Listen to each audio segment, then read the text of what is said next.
Guillermo Ramírez. En contexto. En contexto.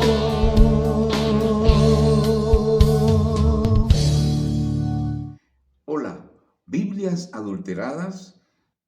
¿De dónde proviene el error? ¿En qué consiste el error?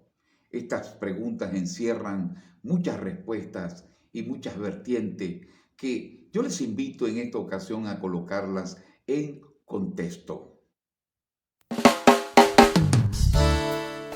Jesús y los apóstoles, como también la iglesia apostólica primigenia, nos dan un ancla y nos proveyeron un ancla en este tiempo ya 2000 años después, ¿ok? Un ancla a la cual necesitamos permanecer sujetos.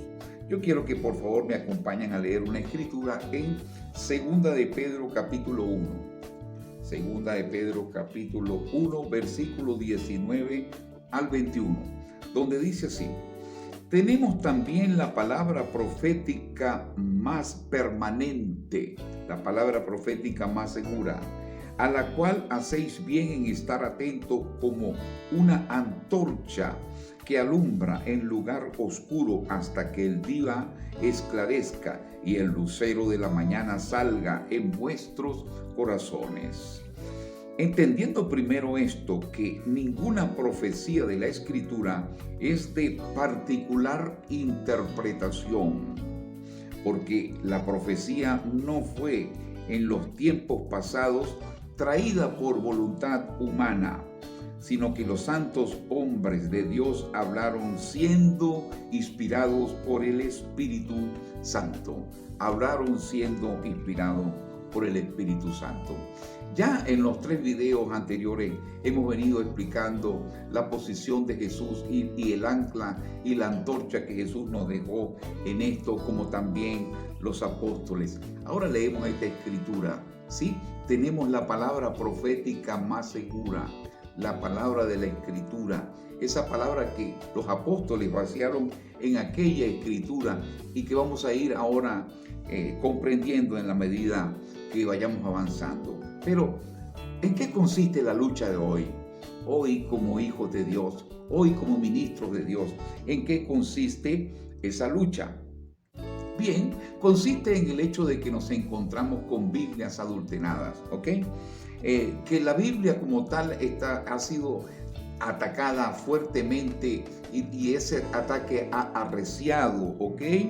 ¿Para qué? Para desvirtuarla, para desautorizarla, para incluso ridiculizarla, para hacerla pasar por obsoleta, ¿ok? Esa es la lucha de hoy, porque hay todo un entramado de cosas que se confabula para atacar la Biblia, para atacarla sutilmente, por supuesto, atacarla sutilmente y desvirtuarla y todas esas cosas, ¿ok? Bien, nosotros podríamos pensar a esta altura, para ir desarrollando las cosas, en una versión griega, la versión griega del hebreo, de la Tanná, ¿ok? Que tenía la Torá, el Nabín y el Ketubín. La Tanná fue traducida al griego y se conoció como la Septuaginta, ¿ok? Esa Biblia, Septuaginta, inicialmente le colocaron los libros inspirados, pero fue sometida a un proceso en los años, en las décadas, en los siglos, y con el tiempo le fueron introducidos también los libros apócrifos, o sea, de versiones en versiones y en ediciones, las religiones se ocuparon de estas cosas, principalmente el catolicismo ya más eventualmente, ¿ok? Entonces nos encontramos que en cuanto al Antiguo Testamento tenemos una adulteración de la cual hemos hablado suficiente, adulteración que consiste, llama a grosso modo la introducción de los libros apócrifos, ¿ok? Que fue un proceso antiguo, pero que la Iglesia Católica terminó de ponerle su sello y de colocar todas esas Biblias con esos libros apócrifos. Eso en cuanto a el Antiguo Testamento. Pero en cuanto al Nuevo Testamento, el Nuevo Testamento está siendo mutilado. El Antiguo Testamento adulterado y el Nuevo Testamento mutilado, aunque también adulterado, ¿correcto? Ok, pero ya nos hemos hecho la pregunta de dónde, en qué consiste el error y de dónde proviene el error. Y hemos contestado en videos anteriores que proviene de las fuentes, proviene de sus biblistas, de las personas ocupadas de realizar el trabajo de traducción, ¿ok? Como también de las editoriales que producen estas Biblias. Ya hemos hablado de las fuentes en los videos anteriores, hemos desarrollado ese primer punto y hoy vamos a desarrollar un segundo punto y un tercero también, ¿ok? Que consiste en la formación de sus biblistas. Es el segundo punto, ¿ok? Esos biblistas se han basado en un texto llamado el texto crítico. Ya aterrizaron en ese texto crítico después de la usanza del Códice Vaticano, del Códice Sinaítico, de anteriormente el Códice Alejandrino, de un poco la Septuaginta, como también la influencia de la Vulgata Latina hecha por Jerónimo, en fin. Ellos llegaron a ese punto donde encontraron el texto crítico, y este texto crítico es el texto casi obligado que utilizan los biblistas y que es un texto ya, digamos, digitalizado y que está más a la mano, aunque es antiguo y todas estas cosas, ¿sí? ¿Ok? Entonces, además de que, digamos, se condujo a estos biblistas al uso de este texto crítico, se les sembró su propia teología biblística, ¿ok? Como fundamento. Y ese fundamento y esa teología biblística consiste en tres cosas: la transmisión, la corrupción y la restauración, ¿ok?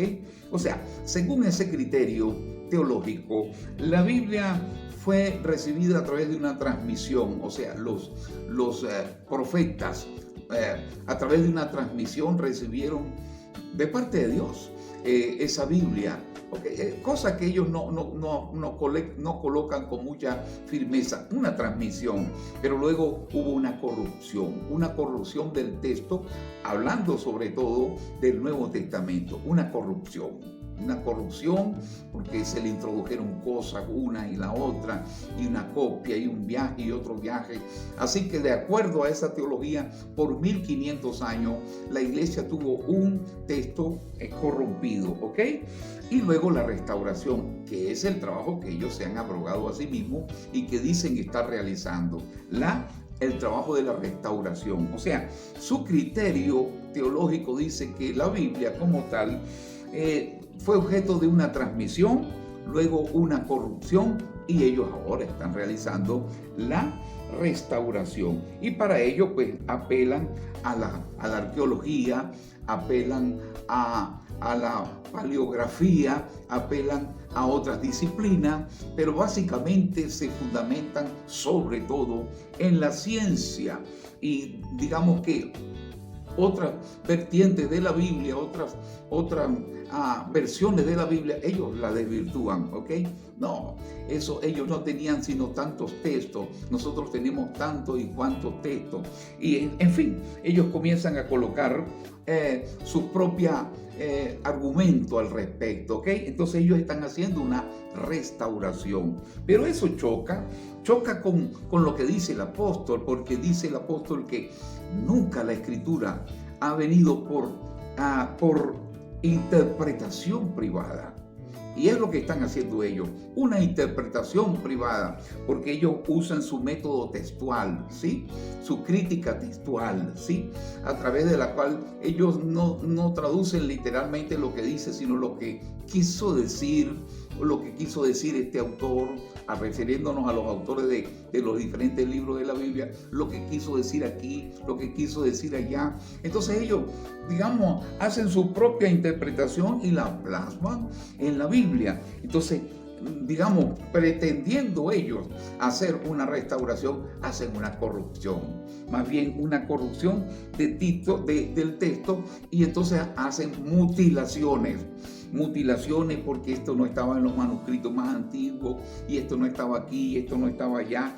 Hacen adulteraciones, en fin, y tienen como sus grandes maestros y como también como gran guía el Nuevo Testamento de Wescott and Hort, ¿ok? En los seminarios es un texto muy importante.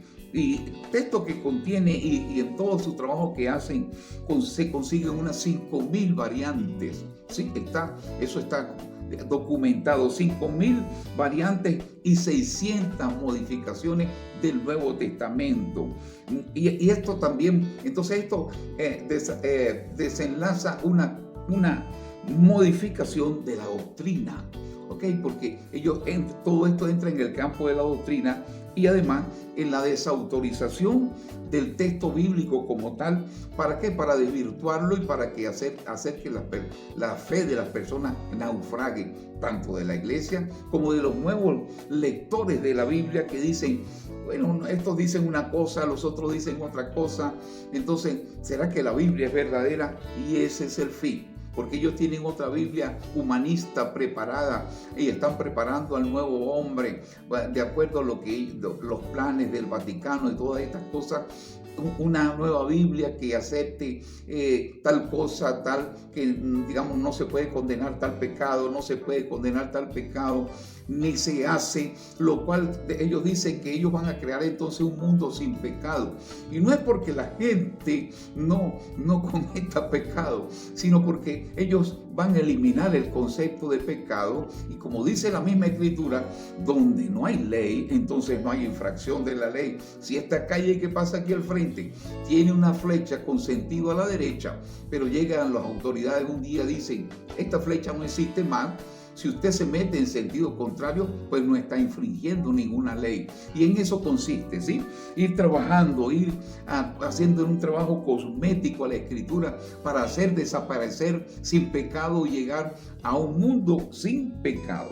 Pero ahí encontramos, gracias al Señor, la resistencia de los maestros biblistas de la Reforma. Y vamos a entrar entonces ya en la contraparte. O sea, en la parte evangélica reformada, ¿sí? ¿Ok? Ellos y nosotros seguimos basándonos, ¿ok? Y esos maestros, que entre los cuales yo soy solamente un pastor, estamos hablando de los grandes teólogos, ¿ok? Evangélicos, esas personas que dominan la lengua original, el griego, el hebreo, el arameo, y que estudian y se dedican a eso porque es su llamado, es su ministerio. Ellos siguen basándose en la Escritura, y gracias a Dios que hay gente culta, gente que hace ese trabajo y dicen y se siguen basando en lo que dice el apóstol Pedro, ¿verdad? Tenemos la palabra profética más segura porque respetan el texto de la palabra, ¿ok? La palabra profética que vino por inspiración del Espíritu Santo, que no es objeto de una interpretación privada, ¿ok? Entonces encontramos que esos 3 pasos doctrinales y esos criterios de la alta crítica, de la crítica textual, que habla de transmisión, corrupción y restauración. Ahora los teólogos cristianos evangélicos tienen 3 bases teológicas, ¿ok? Que son la inspiración. Los profetas hablaron siendo inspirados por el Espíritu Santo. Esa es una doctrina. La segunda es la preservación. Y la tercera es la inerrancia. No hay error en la Escritura. Dios mismo preservó su Escritura para que ella llegara hasta nosotros como ha llegado y como nos ha bendecido por tanto tiempo, por tantos siglos, ¿ok?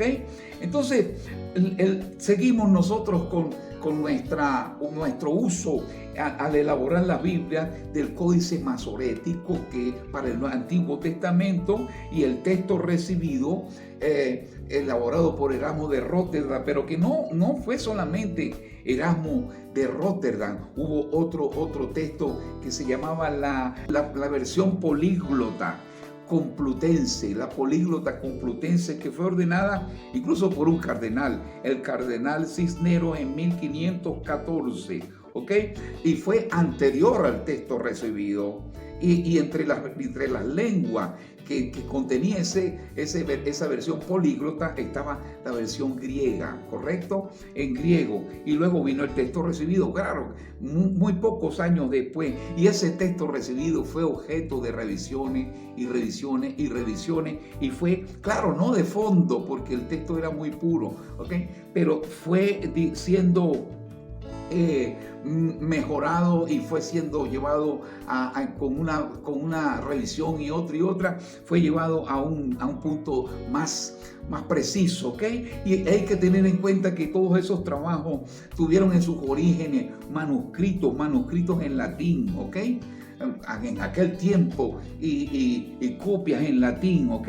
En etíope, en copto, en armenio, en gótico, en siriaco, en muchos idiomas que usaba la iglesia apostólica primigenia, aquella iglesia que estaba asentada en aquella ciudad de Bizancio, que era una ciudad de cultura griega, pero que después se llamó Constantinopla. Una vez que vino el Constantino, le cambió el nombre porque era un punto geográfico muy especial, y él le colocó su propio nombre, Constantinopla, y que hoy en día es una ciudad llamada Estambul, que es una ciudad importante de Turquía. Entonces estamos hablando de realidades, de locaciones, de donde estaba la iglesia, porque era la iglesia de Macedonia, o sea, que Macedonia era una región del imperio ya latino, del imperio romano, ¿ok?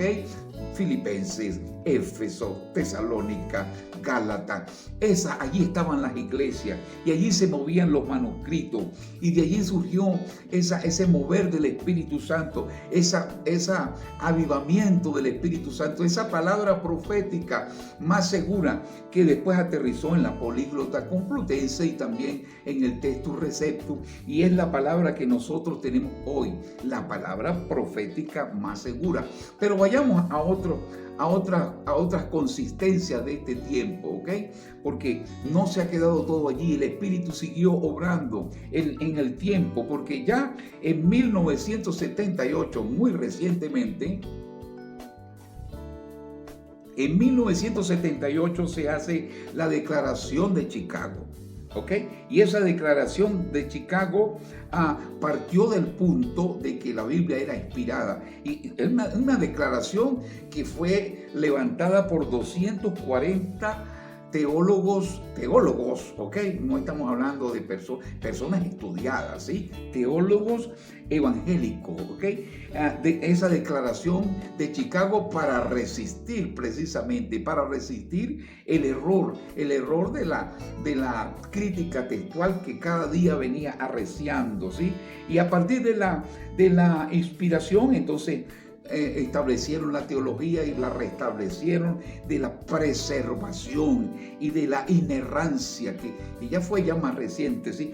La inerrancia, o sea, el término como tal, pero ya siempre se le atribuyó a la Biblia que no tenía error y que no erraba, ¿sí? Y eso es lo que significa inerrancia: inspiración, preservación, inerrancia. Dios preservó su escritura, Dios la guardó, Dios guardó su escritura para que fuera, no fuera contaminada, no fuera corrompida, como dicen la gente de la alta crítica, ¿correcto? Y esa declaración de Chicago fue también sellada en el tiempo, ya en el 2003, por la Sociedad Evangélica Teológica, tiene su nombre en inglés, pero yo lo digo en español, la Sociedad Evangélica de Teología o Teológica, ¿ok?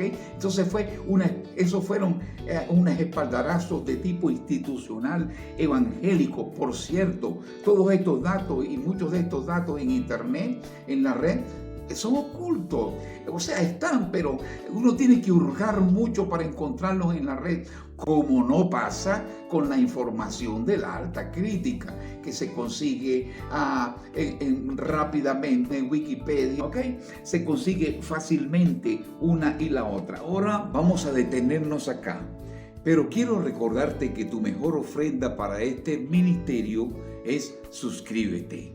Suscríbete a nuestro canal y así podremos seguir creciendo en este ministerio en las redes, ¿correcto? Además de eso, queremos hacerte llegar el glosario biblístico y, por favor, está pendiente de nuestro próximo video. Esto es En Contexto.